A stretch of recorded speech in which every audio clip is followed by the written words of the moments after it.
Querida PIB de Itaguaí, é sempre uma alegria poder estar com os irmãos. Neste momento, especificamente, neste Congresso da Família, um evento que tem como propósito refletir, pensar, tratar de um assunto tão importante, que é a família. A minha, a sua, a nossa família. Os desafios que temos diante de nós nesses dias, que são imensos, com toda certeza, mas também as oportunidades que nós temos para vencer cada etapa juntos. Por muitos anos, tentaram destruir a família, desqualificando o casamento, a educação dos filhos, dizendo muitas coisas contra essa instituição divina. A Igreja de Jesus reagiu e, em muitos aspectos, conseguiu evitar grandes danos. Hoje, os ataques são diferentes. Eles acabam apresentando a defesa do casamento de todas as formas possíveis. Agora se defende que a criança precisa ter o amor e o cuidado de uma família, não importando como ela seja constituída.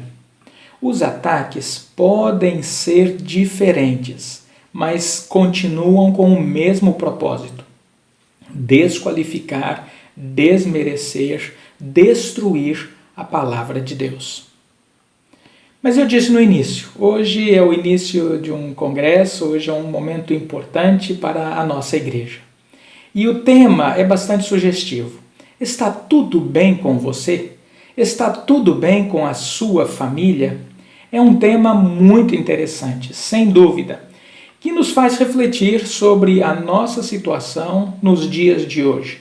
Um tempo tão diferente daquilo que nós imaginávamos, com tantas mudanças e com tantos desafios também. Tratando-se da abertura do nosso congresso, eu gostaria de refletir com você sobre o tema que se encontra em 2 Reis, capítulo 4, versículos 8 a 37. É sobre a mulher sunamita e Eliseu, o homem de Deus, como diz o texto bíblico. E eu gostaria de fazer a leitura com você na tradução Nova Almeida Atualizada. Diz assim o texto bíblico: certo dia, Eliseu passou por Sunem, onde morava uma mulher rica, que insistiu para que ele ficasse para uma refeição. Assim, todas as vezes que ele passava por lá, entrava para fazer uma refeição. E ela disse ao seu marido: eu vejo que este que passa sempre por aqui é um santo homem de Deus. Vamos fazer um quarto pequeno no terraço da casa e colocar nele uma cama, uma mesa, uma cadeira e uma lamparina. Assim, quando ele vier à nossa casa, poderá ficar ali. A mulher sunamita reconhecia que Eliseu era um homem de Deus. Ela era bastante solidária com ele. Aquela estrada era bastante utilizada, e sempre que Eliseu passava por ali, ela o recebia na sua casa para que ele pudesse comer e descansar. Ela até construiu um quarto para que Eliseu e seu servo pudessem descansar. Eliseu quis honrar aquela mulher por tudo o que ela fazia por ele. E foi nesse momento que ele lhe disse que Deus lhe daria um filho.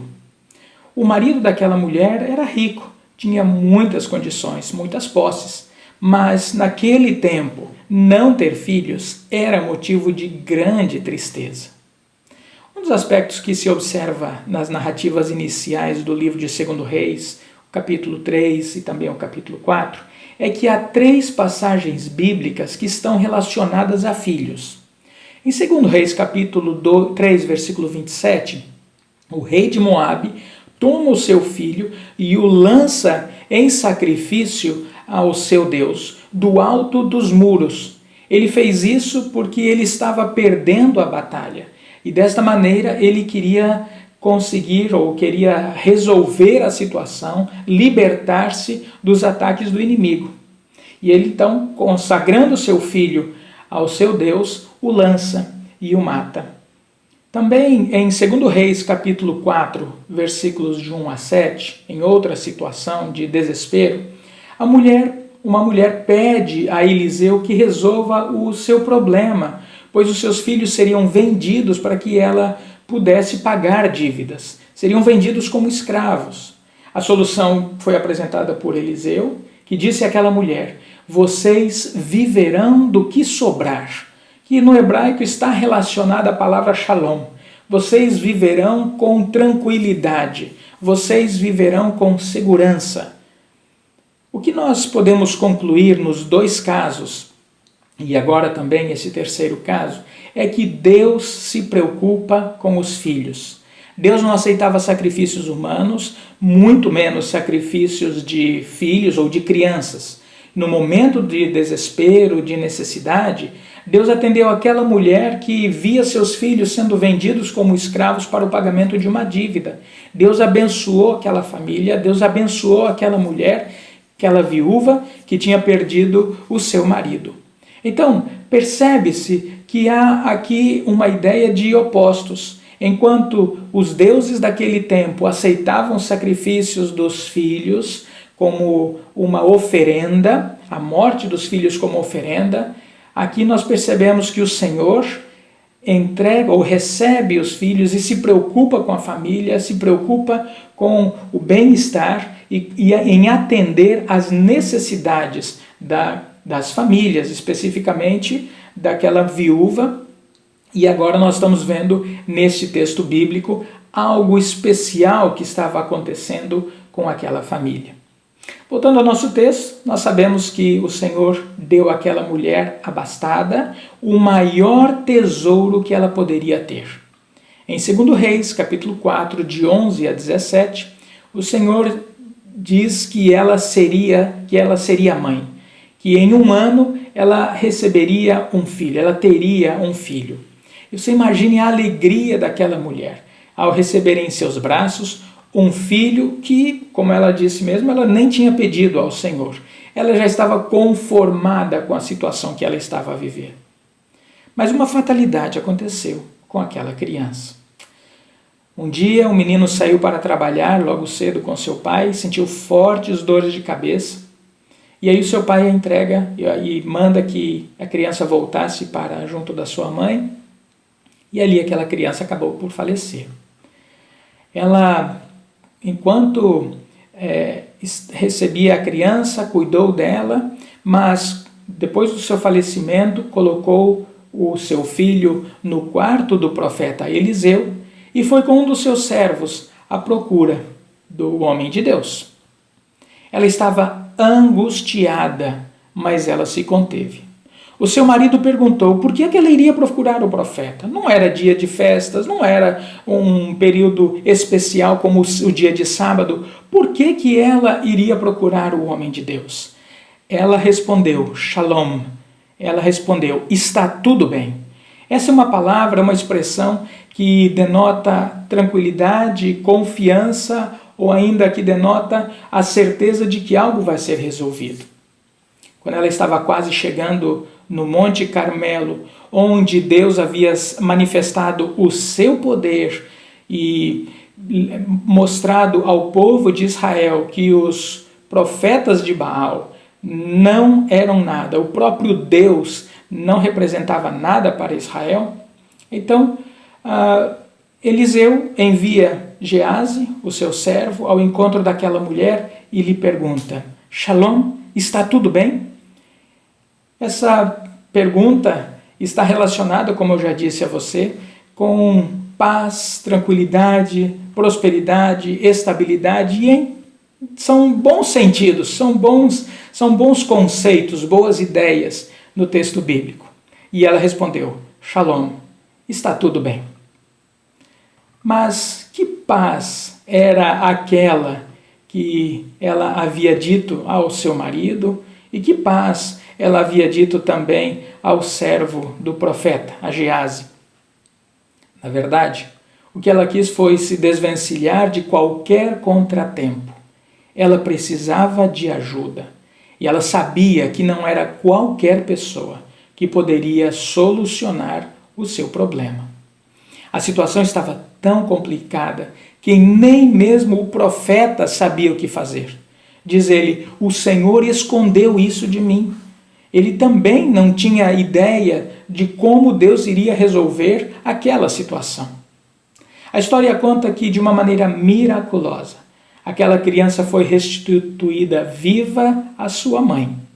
Também nós lemos em 2 Reis, capítulo 4, versículo 37, que ela se curva diante do profeta, feliz, e ela se curva aliviada, alegre e agradecida. No versículo 27, quando ela se encontra diante de Eliseu, ela se prostra desesperada. No versículo 37, depois de ver o seu filho vivo, ela se curva agradecida, louvando a Deus por aquele milagre que havia acontecido. Aquela mulher ensina algumas verdades para nós hoje com relação à família. E eu gostaria de compartilhar com você alguns aspectos que eu vejo nesta história que podem ser uma lição para nós nos nossos dias. Em primeiro lugar, precisamos de sabedoria para cuidar dos nossos filhos. Aquela mãe estava muito preocupada com a saúde do seu filho. Diz a Bíblia que os trabalhadores saíram para trabalhar, isso acontecia bem cedo, quando ainda estava escuro.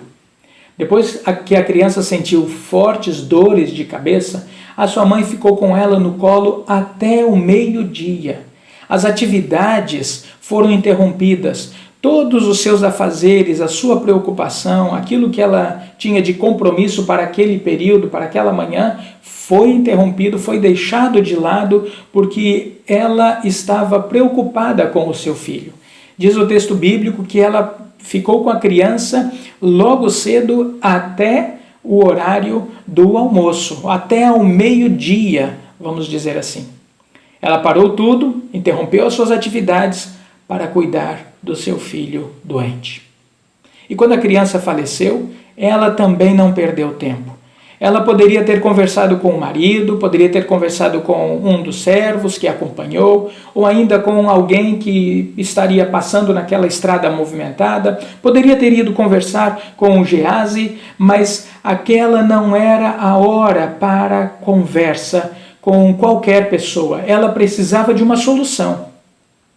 Nós precisamos pedir ao Senhor que nos ajude, com a sua graça, com a sua misericórdia, que nos ajude a identificar quando os nossos filhos precisam de nós. Alguns terceirizam a educação e ficam sujeitos ao que os outros educam. Quando eu falo de educação, eu não falo de conhecimento, de aprendizado intelectual, eu não estou falando de colégio, de uma escola. Todos nós contribuímos para a formação intelectual dos nossos filhos, com certeza. Mas o conhecimento é limitado quando se fala de educação, que é muito mais abrangente. Educação dos nossos filhos tem outros aspectos que devem ser observados. E nós às vezes pensamos na escola como o centro de educação e às vezes estamos esquecendo que educação é responsabilidade nossa. A educação dos nossos filhos é nosso compromisso. Conhecimento pode ficar com a escola. Educação é responsabilidade dos pais, é responsabilidade da família. Tem gente que esquece que a educação se faz andando pelo caminho, se faz quando nós deitamos ou quando nós levantamos. Nós devemos estar atentos para saber quando está havendo um crescimento ou um desenvolvimento fora dos padrões estabelecidos por Deus em sua palavra. Deus já preparou tudo. Ele deixou a sua lei como lâmpada para os nossos pés e luz para o nosso caminho. Ele já disse que devemos meditar nos seus ensinos constantemente para sermos como árvore frutífera no tempo certo, na oportunidade, no momento apropriado. A Bíblia nos deixa alguns exemplos a respeito de famílias. E ela nos deixa um exemplo muito bom, muito interessante, muito bonito também, a respeito de educação de filhos e até mesmo de neto, posso dizer assim. Em 2 Timóteo, capítulo 1, versículo 5, o texto mostra o apóstolo Paulo elogiando Timóteo pelo seu comportamento e, acima de tudo, por aquilo que ele havia recebido, a instrução e a orientação que ele havia recebido da sua avó e também da sua mãe. Os pais precisam estar atentos ao que os seus filhos aprendem quando riem de piadas nojentas, quando usam palavras que não edificam, quando tecem comentários os mais diferentes a respeito das pessoas ou até mesmo das instituições. Nós ensinamos, devemos estar atentos a isso. Essa é uma educação que nós constantemente damos aos nossos filhos e muitas vezes não percebemos que eles estão aprendendo conosco. Em segundo lugar, eu vejo que precisamos saber a quem pedir ajuda quando precisamos. Essa é outra verdade que eu percebo neste texto bíblico. Aquela mulher foi a pessoa certa. O momento era de desespero. Naturalmente, que o que aconteceu foi muito rápido, foi inesperado. Felizmente, nem tudo o que acontece conosco acontece de maneira inesperada ou surpreendente. Graças a Deus por isso. Porque nós podemos estar atentos ao que está acontecendo com os nossos filhos e procurar por ajuda enquanto é tempo. Precisamos também saber a quem recorrer. Encontros com pais e filhos promovidos pelo ministério, pela igreja, ajudam muito, porque são lugares onde nós podemos buscar ajuda no momento em que percebemos alguma dificuldade ou ainda até mesmo por uma questão de prevenção. Apoio do ministério com crianças ajuda com toda certeza. Momentos com Deus em família ajudam tremendamente. Como é bom poder contar com a ajuda de pessoas que realmente podem e querem ajudar. Muitas pessoas entendem que cuidar da sua vida pessoal resolve o problema de sua família. Mas essa não foi a experiência de homens tementes a Deus, como Eli, também como Samuel e o próprio Davi. Cuide da sua vida pessoal, cuide do seu relacionamento com Deus, mas cuide também da vida espiritual da sua família. Procure ajuda, invista tempo em sua formação como pai, mãe, como chefe de família, ou até mesmo como aquela pessoa que está cuidando do seu neto ou do seu sobrinho. Nós temos hoje uma variedade de aspectos familiares que devem ser considerados. Então, prepare-se, esforce-se, dedique-se por uma questão de investimento abençoador na vida da criança e no relacionamento familiar. Encontre em sua igreja alguém que você considera uma referência no relacionamento com Deus e também com a família que ele tem. Tenha encontros regulares com essa pessoa, peça ajuda. A mulher sunamita vivia com um povo que estava se afastando cada vez mais de Deus. Os reis do norte caminharam para a adoração a outros deuses que não era o próprio Senhor. Mas ela não se deixou levar pelas experiências dos demais. Ela não foi adorar a um Deus debaixo de uma árvore, como era comum, ou então nos altos, como havia ali naquela época, mas ela procurou o homem de Deus, procurou aquele que ela realmente acreditava que poderia ajudá-la.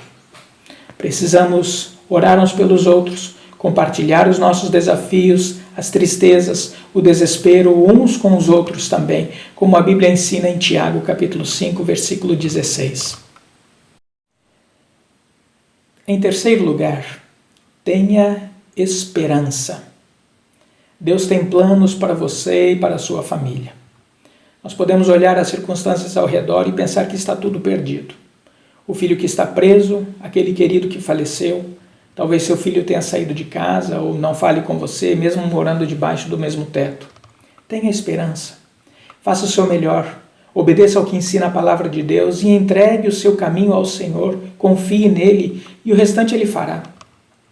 Pode acontecer de haver esse sentimento de desespero ou ainda você perceber que a sua família está se perdendo.